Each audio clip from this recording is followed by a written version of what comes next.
Thanks.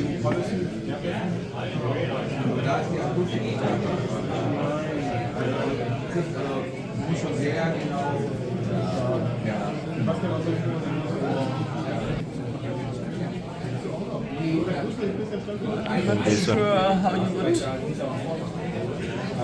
It's similar with Mario.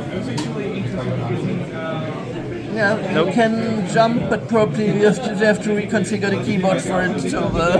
From here. Again. No, that's the exit button. So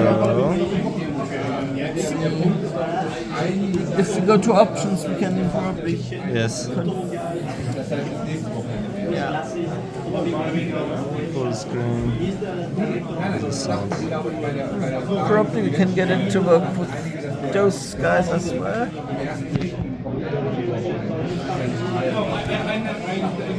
Here.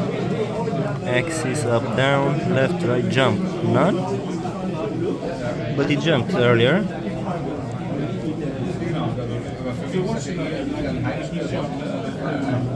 Press button. Okay. I guess we have to use keyboard. Okay, this works, and for jump we want.